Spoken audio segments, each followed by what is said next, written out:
महादेव के वरदान के फल स्वरूप ही शनि देव कर्म फलदाता के रूप में नवग्रहों में से एक ग्रह के रूप में स्थापित हो गए।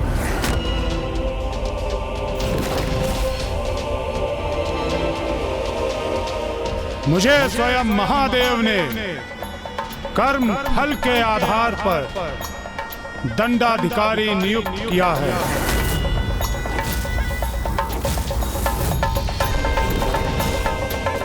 इसलिए अब मैं सभी को उनके कर्मों का उचित फल प्रदान करूंगा।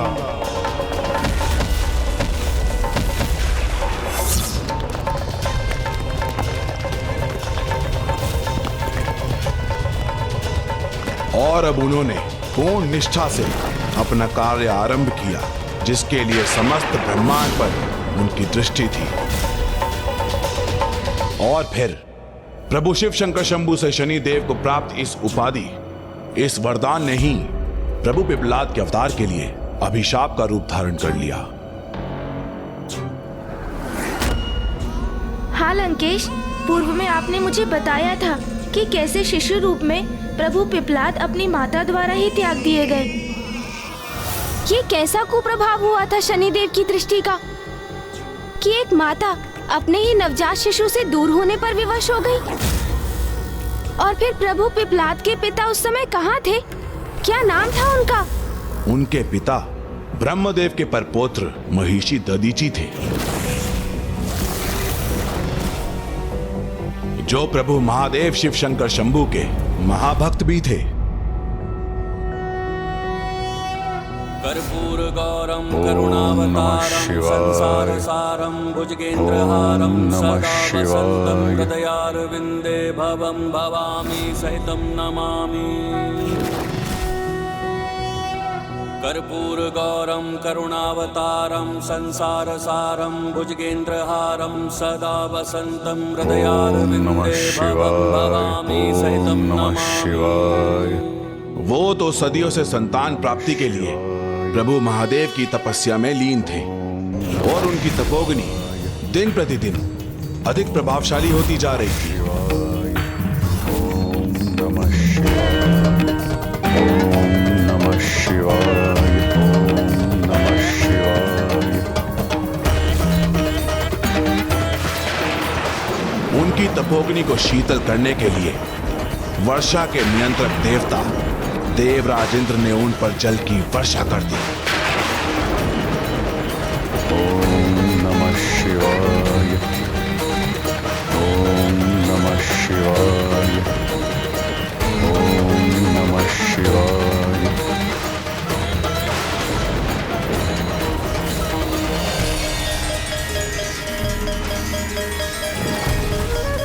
इंद्रदेव निरंतर प्रयासत रहे, वो बिना रुके वर्षा करते रहे, किंतु ऋषि दधीची ना अपने स्थान से डिगे, ना उनका तप भंग हुआ, और ना ही उनकी तपोग्नि में कोई कमी आई।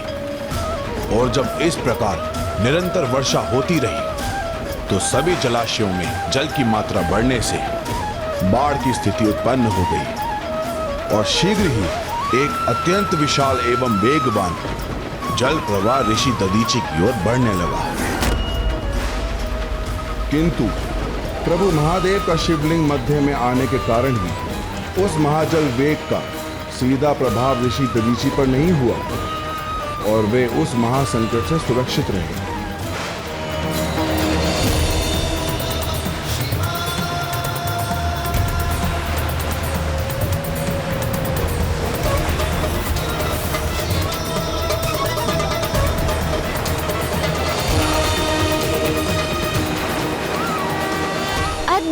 वहाँ पिताश्री प्रभु महादेव की तपस्या में लीन ऋषि दधीची की रक्षा स्वयं प्रभु महादेव के शिवलिंग ने कर ली।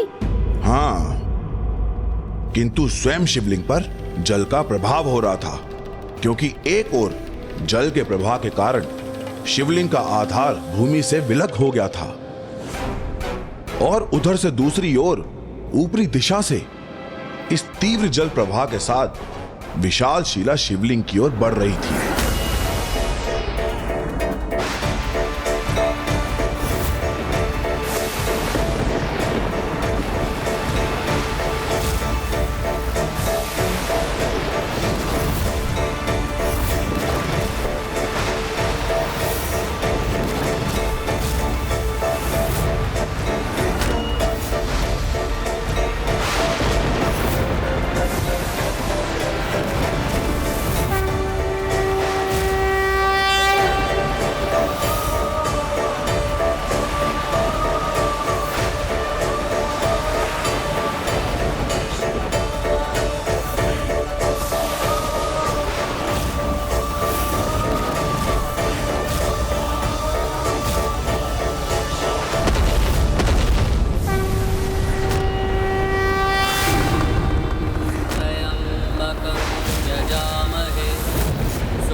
रुक्मिव बन्धनामृत्यैर्मुक्ष्येमामृता आपकी तपस्या सफल हुई महर्षि।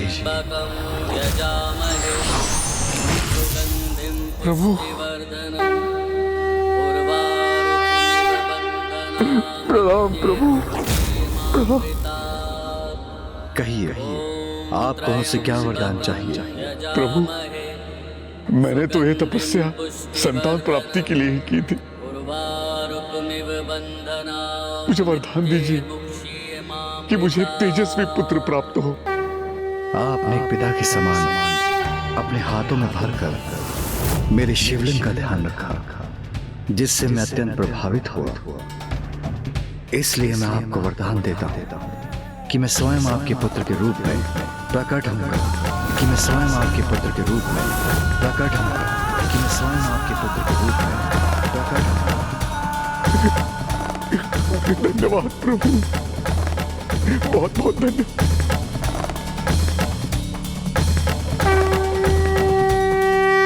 प्रभु के ऐसे महान भक्त जिन्हें स्वयं महादेव ने उनका पुत्र बनकर प्रकट होने का वरदान दिया, भविष्य में उनके साथ ऐसा क्या अनिष्ट हुआ जिसके कारण उनकी पत्नी पीपल वृक्ष के नीचे अपने पुत्र का परित्याग करने पर विवश हो गई?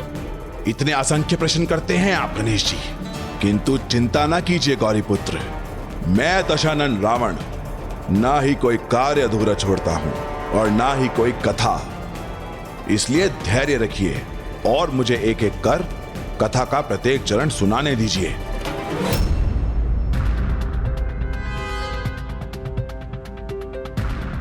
अति उत्तम। अब मरुस्थल है हमारे समक्ष। आप इस मरुस्थल को देखकर इतने आनंदित क्यों हो रहे हैं गणेश जी? क्या वो आपका मूषक लौट आया है क्या? क्या आप किसी योजना का निर्माण कर रहे हैं? क्या है आपके मन में? लंकेश जी, आप तो मुझसे भी अधिक प्रश्न करने लगे। प्रतीत होता है आप पर भी मेरी संगति का प्रभाव हो रहा है। मेरे प्रश्न को टालिए मत, जितना पूछा है उसका उत्तर दीजिए। आप व्यर्थ ही संदेह कर रहे हैं मुझ पर। आप अपना ध्यान कहीं मत भटकने दीजिए, कथा पर ही उसे केंद्रित रखिए। और जहाँ तक मेरा प्रश्न है, मैं तो अभी भी अपने बाल स्वरूप में ही हूँ ना, तो प्रत्येक नवीन दृश्य को देखकर उत्सुक और आनंदित हो उठता हूँ। इसलिए इस मरुस्थल को देखकर भी अचंभित हो गया। अब शीघ्र आगे बढ़िए, ताकि आज हम सूर्यास्त की पूर्व ही समय पर सकुशल लंका पहुंच सकें। चतुर गणेशा।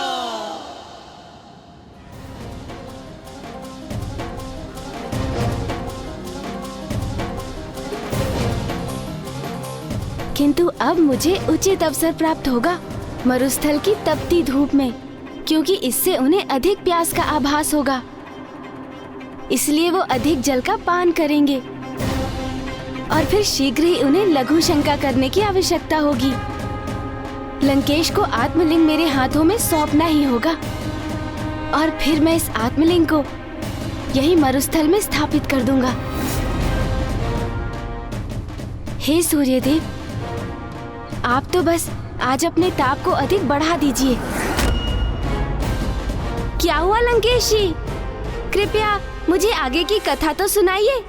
तपस्या संपन्न होते ही ऋषि दधीचि अपनी पत्नी देवी सुवर्चा के निकट लौटे और उन्हें प्रभु के वरदान से अवगत कराया, तो वो भी अत्यंत आनंदित हुई। और फिर समय बीतता गया और शीघ्र ही देवी सुवर्चा ने गर्भ धारण कर लिया।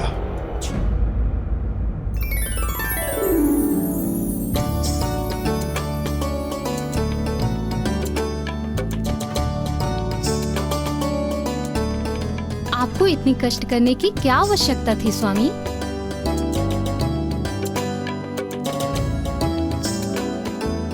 ऐसे समय में अपनी होने वाली संतान एवं उसकी माता की देखभाल एक पिता नहीं करेगा तो कौन करेगा? और आपके गर्भ से तो स्वयं महादेव जन्म लेने जा रहे हैं। उनकी सेवा से पीछे कैसे हट सकता हूं मैं?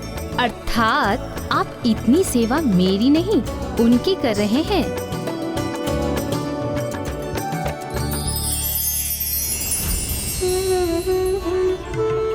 ये उस ऋषि दंपति के लिए सर्वाधिक आनंद का समय था, किंतु शीघ्र ही एक अप्रिय घटना घटित होने वाली थी, जिसका संकेत निमंत्रण बनकर उनके द्वार पर था। प्रणाम गुरुवर। प्रजापति दक्ष के यहाँ से एक दूत का आगमन हुआ है।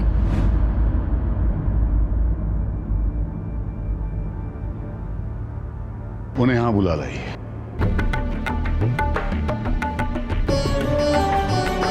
प्रणाम गुरुवर। दक्ष प्रजापति आज तक का सबसे भव्य, सबसे विशाल यज्ञ का आयोजन करने जा रहे हैं, जिसमें उन्होंने आपको भी भाग लेने के लिए सादर आमंत्रित किया है। इस यज्ञ में उपस्थित होना तो मेरा सौभाग्य होगा। तब ऋषि दधीचि ने यज्ञ के निमंत्रण को ही स्वीकार नहीं किया था, अपितु उन्होंने तो आने वाले संकट काल को ही निमंत्रण दे दिया था। संकट काल?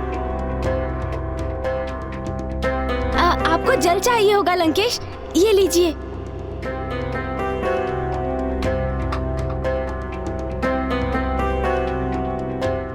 मुझे आशा है अब मेरी युक्ति अवश्य सफल होगी।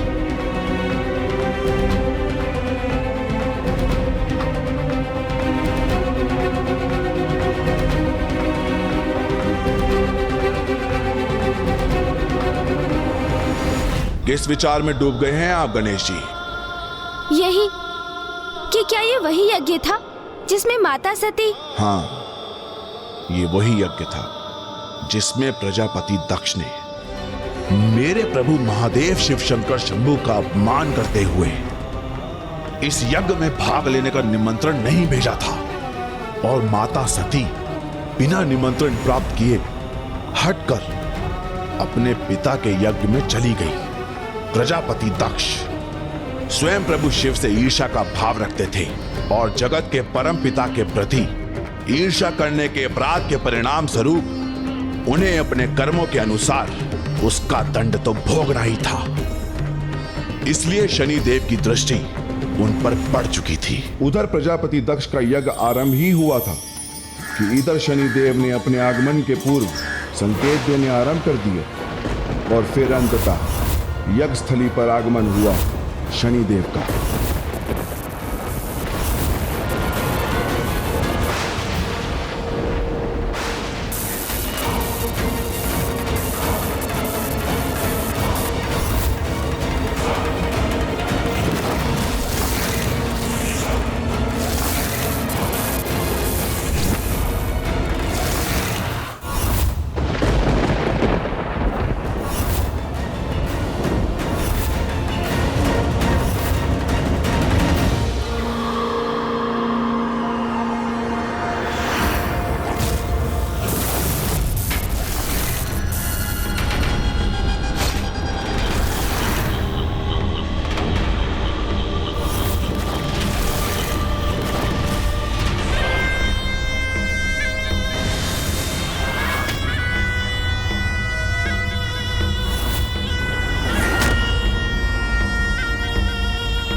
खड़ाऊ का खंडित होना शनि की दृष्टि का संकेत होता है।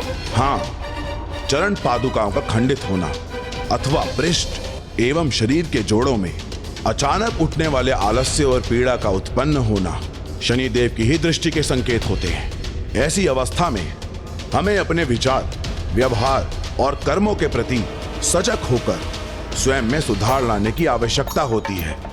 और यदि कोई ऐसा ना करे तो लंकेश?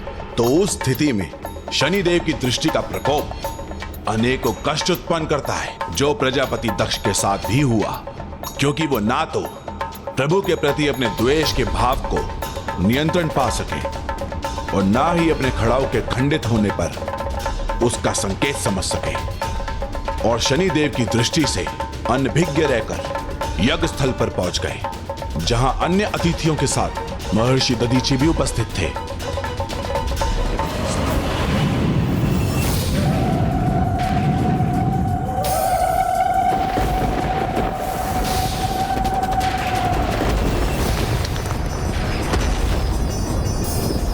फिर क्या हुआ लंकेश? एक चुनौती। प्रजापति दक्ष और ऋषि दधीचि के मध्य कैसी चुनौती की स्थिति उत्पन्न हुई? नहीं, हे गौरी पुत्र, ये चुनौती ऋषि दधीचि और शनिदेव के मध्य स्थिर हुई थी।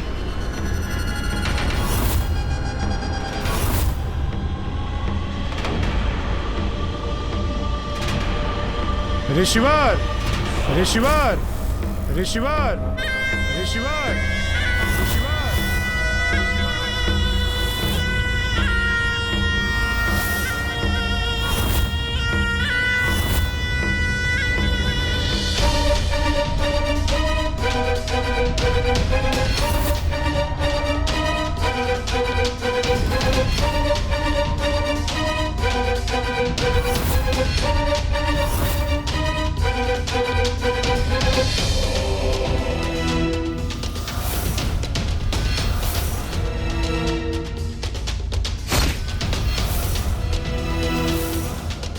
अर्थात ये सब आपके ही कारण हुआ है, आपकी ही दृष्टि का प्रभाव है शनिदेव। ये मेरा नहीं ऋषिवर, ये उस प्रत्येक जीव के कर्मों का फल है जो अनुचित कर्म करता है। मैं तो मात्र माध्यम हूँ, महादेव की आज्ञा अनुसार उनकी इच्छा को पूर्ण करने का निमित्त मात्र। यदि कोई प्रभु महादेव का ही अपमान करेगा, उनके अस्तित्व को नकारने का दुस्साहस करेगा, तो उसका फल तो उसे अवश्य भोगना पड़ेगा।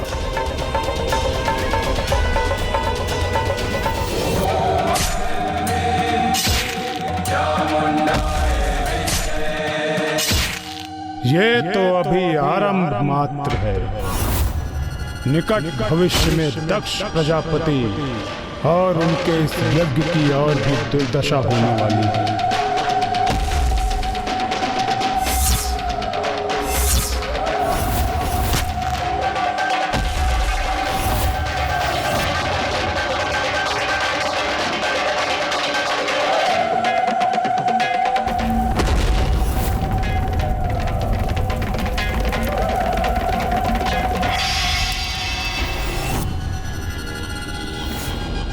आप इतने निष्ठुर, इतने कठोर कैसे हो सकते हैं? ऋषिवर, मैंने आपसे पूर्व में ही कहा कि आप मुझे दोष मत दीजिए। मैं तो महादेव की इच्छा का निमित्त मात्र हूँ। इसलिए दक्ष के दुर्भाग्य पर शोक मनाने के स्थान पर आप स्वयं सावधान हो जाइए। मुझे सावधान होने की भला क्या आवश्यकता है? मैंने क्या अपराध किया? और आप अकारण मुझे अपने प्रकोप का भागी नहीं बना सकते। इतने भी आश्वस्त मत रहिए ऋषिवर, क्योंकि आपको भी अभी अपने पूर्व जन्म के कुछ कर्मों का फल प्राप्त करना शेष है। आप कुछ भी कह लें शनिदेव,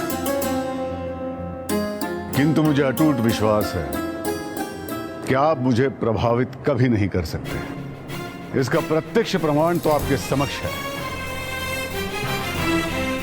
मैं आज दक्ष प्रजापति के यज्ञ में उपस्थित रहकर भी आपकी दृष्टि से सर्वथा सुरक्षित हूं। अवश्य ऋषिवर, क्योंकि आज आपका संतुलन स्थापित था।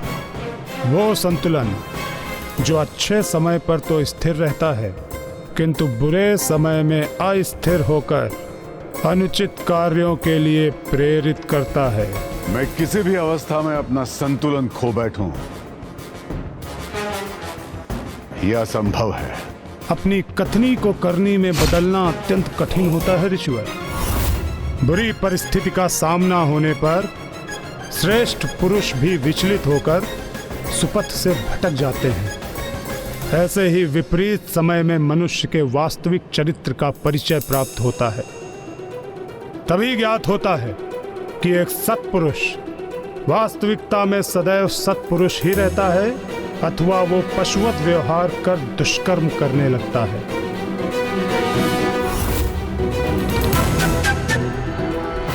जब किसी पर मेरी दृष्टि पड़ती है ऋषिवर, तो वो अपनी भूल सुधारने के स्थान पर और अधिक अनुचित कर्म करने लगता है, और उसके अपराधों की अति होने पर उसका भयानक अंत निश्चित है। और जब आप पर मेरी दृष्टि का प्रभाव होगा तब आपका भी यही परिणाम होगा ऋषिवर।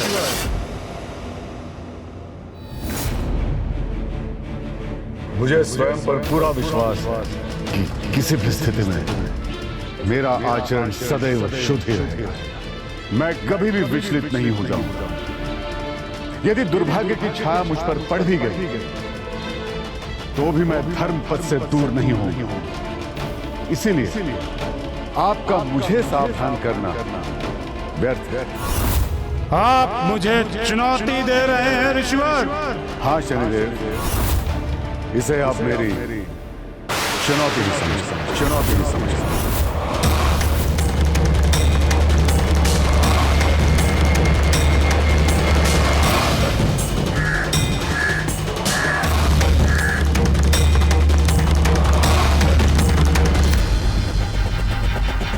ऋषिवर, ऋषिवर, ऋषिवर, ऋषिवर, ऋषिवर।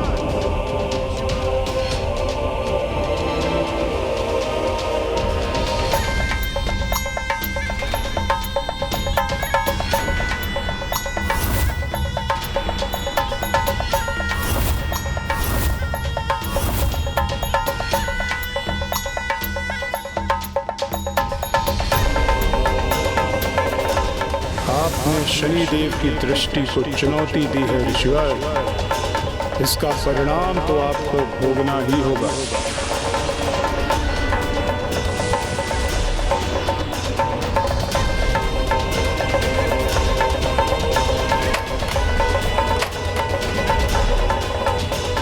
ये क्या? आश्रम का द्वार खंडित हो गया? ऋषिवर, ये मात्र प्रथम संकेत है मेरी दृष्टि के प्रभाव का। यदि ये शनिदेव की दृष्टि के प्रकोप का आरंभ है तो मुझे तनिक भी विचलित हुए बिना अपने संपूर्ण आत्मबल से उसका सामना करना चाहिए।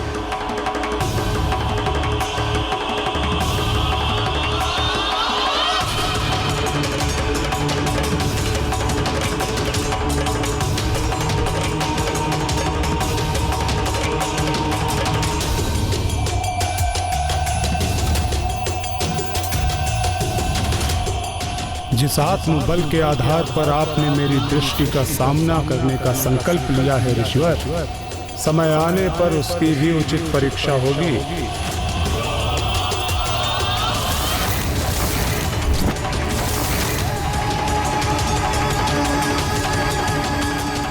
आश्चर्य! जिस ग्रह में स्वयं महादेव जन्म लेके प्रकट होने वाले थे, वो महान शिव भक्त भी शनिदेव की दृष्टि से नहीं बच सके। हाँ गौरी पुत्र, शनिदेव की दृष्टि सभी सीमाओं और किसी प्रकार के नियंत्रण से परे थी, और शनिदेव की दृष्टि जिस पर पड़नी होती थी पड़कर ही रहती थी। और इसी क्रम में देवराज इंद्र पर भी शनिदेव का प्रभाव होने ही वाला था। इंद्रदेव पर?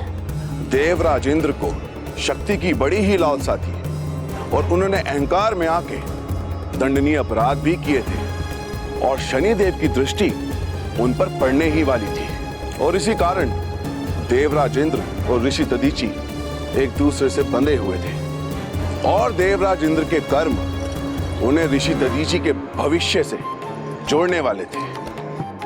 अर्थात देवराज इंद्र और ऋषि दधीचि पर एक साथ शनिदेव की दृष्टि का प्रकोप पड़ना कोई संयोग नहीं था, कोई गहरा संबंध था। हाँ, और ये जुड़ाव दो चरणों में प्रकट होने वाला था। प्रथम था शनिदेव की दृष्टि का देवराज इंद्र पर पड़ना, और द्वितीय था उनकी दृष्टि के प्रभाव से देवराज इंद्र से एक बड़ी भूल के उपरांत ऋषि दधीचि के समीप पहुंचे। किंतु देवता होने के उपरांत भी क्या इंद्रदेव शनिदेव की दृष्टि से नहीं बच सके? शनिदेव की दृष्टि से कोई सुरक्षित नहीं। जिस तरह समय से कोई छिप नहीं सकता, मृत्यु को कोई छल नहीं सकता, उसी तरह शनि देव की दृष्टि से कोई नहीं बच सकता, चाहे वो मनुष्य हो, असुर हो या स्वयं भगवान ही क्यों ना हो।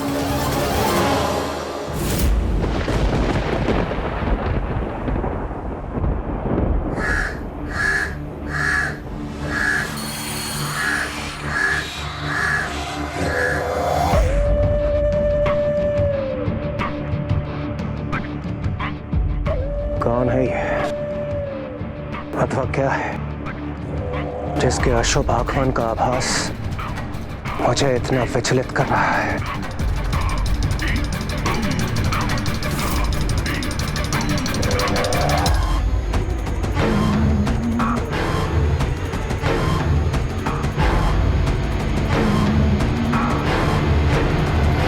कुछ कर्मों का लेखा जोखा तो अभी आपको भी देना शेष है देवराज, इसलिए मैं शनिदेव आप पर अपनी दृष्टि डालने आ रहा हूँ। और मुझे विश्वास है देवराज होने के नाते आप अपने कर्मों का संतुलन स्थापित करने के लिए तत्पर होंगे और मेरी दृष्टि को सहेंगे। सावधान देवराज, स्वर्ग के निकट पहुंच चुका हूं मैं और मेरी दृष्टि के लक्ष्य आप हैं।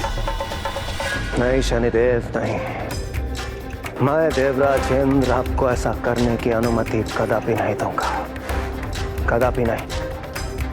जब तक आप अपनी धीमी गति से मुझ तक पहुंचेंगे, मैं उसके पूर्व ही अपने स्वर्गलोक के अद्भुत भवन के सर्वाधिक और सुरक्षित स्थान पर पहुंचकर छिप जाऊंगा। फिर मैं देखता हूं आपकी अनिष्टकारी दृष्टि मुझ तक कैसे पहुंचती है।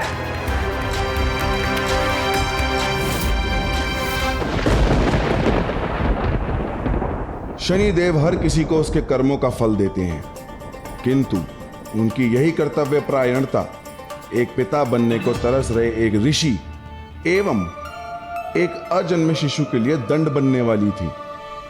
प्रभु भोलेनाथ के आने वाले अवतार की कथा का दुखद कारण बनने जा रही थी। उधर प्रजापति दक्ष का यज्ञ आरंभ ही हुआ था कि इधर शनिदेव ने अपने आगमन के पूर्व संकेत देने आरंभ कर दिए। ऋषि दधीची और इंद्रदेव दोनों के जीवन पर शनिदेव की दृष्टि का ऐसा क्या कुप्रभाव पड़ा होगा कि जिसके परिणाम स्वरूप प्रभु पिपलाद का जीवन ही प्रभावित हो गया।